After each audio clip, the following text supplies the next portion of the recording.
بسم اللہ الرحمن الرحیم۔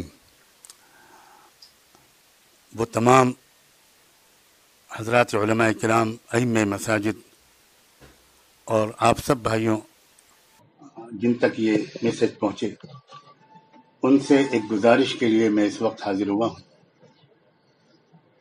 ہمارا ملک اس وقت ایک دوراہے پر پہنچ گیا ہے۔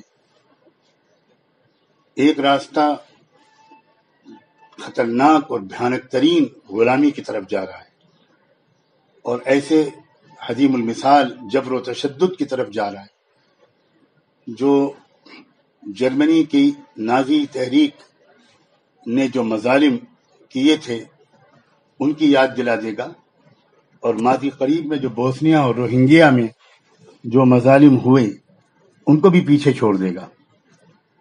اور ابھی تو بہت سے لوگوں کے لیے تصور ہی ممکن نہیں ہے کہ اس دوراہے پر چل کر ہمارا یہ عظیم ملک کہاں پہنچے گا۔ کروڑوں انسان چلا وطن ہوں گے، کروڑوں انسان جیلوں میں جائیں گے، کروڑوں انسان موت کے گھاٹ اتارے جائیں گے، اور پتہ نہیں اور کیا کیا ہوگا۔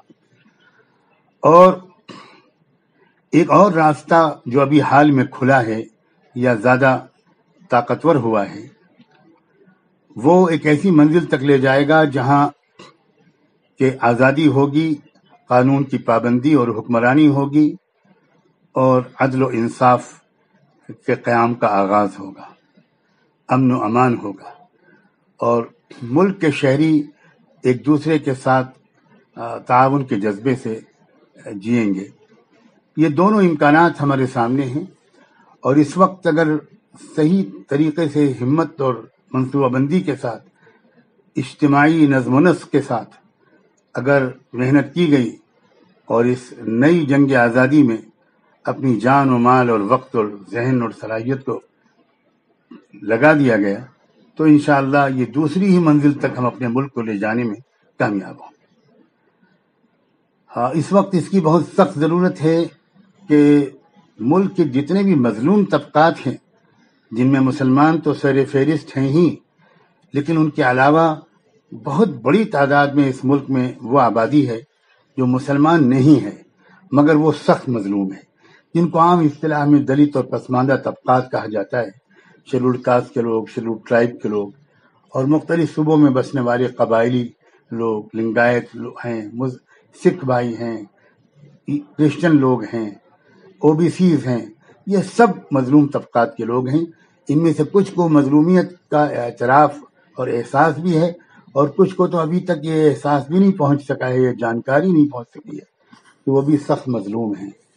لیکن حال میں 1-2 مہینے کے اندر یہ جانکاری بہت تیزی کے ساتھ پھیلی ہے، اور مظلوم طبقات کا جو آپس میں اتحاد کی ضرورت محسوس ہو رہی تھی، وہ اچانک وہ اتحاد سڑکوں پر نظر آ رہا ہے، ہر شہر میں نظر آ رہا ہے۔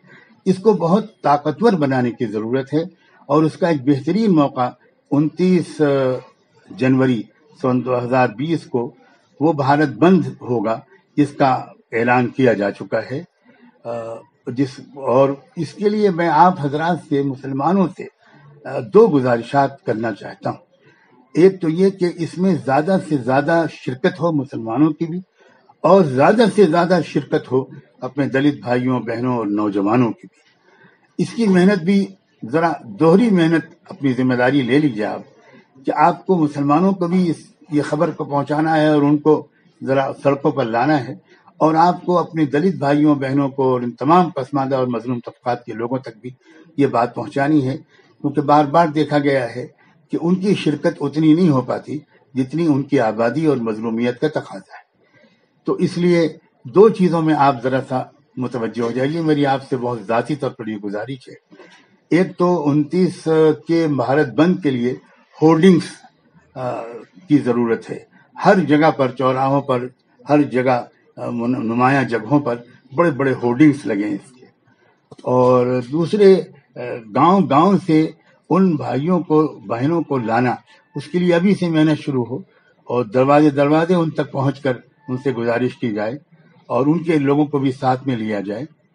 اور اس آپ کے علاقے میں جو لوگ بام سے بھارت مکتی مورچے یا کسی بھی بہوجن کرانتی مورچے یا دوسرے مظلوم طبقات کی کسی تحریک کے لوگ ہیں، تو ان کو ساتھ لے کر لوگوں سے ملاقاتیں کیجیے اور اس بند کو کامیاب بنائیے.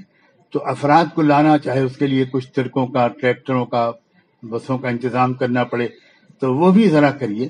اور ہورڈنگس کے لیے خاص طور پر میں آپ سے اپیل کرتا ہوں، ان دو چیزوں پر ذرا آپ حضرات اپنے چند اہل خیر حضرات بھی اگر ہمت کر لیں تو انشاءاللہ یہ کام آسانی سے ہو جائیں گے.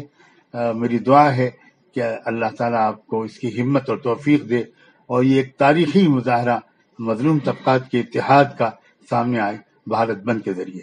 مگر یہ بھی ہم کو خیال رکھنا ہے کہ بھارت بند اس طرح ہو کہ کسی دستوری قانون کی خلاف ورزی نہ ہو اور کوئی بدامنی، کوئی ہنسا، کوئی تشدد کسی طرح کا نہ ہو. اس پر بھی ذرا نظر رکھیں. بہت بہت شکریہ. جزاکم اللہ. السلام علیکم ورحمۃ اللہ وبرکاتہ.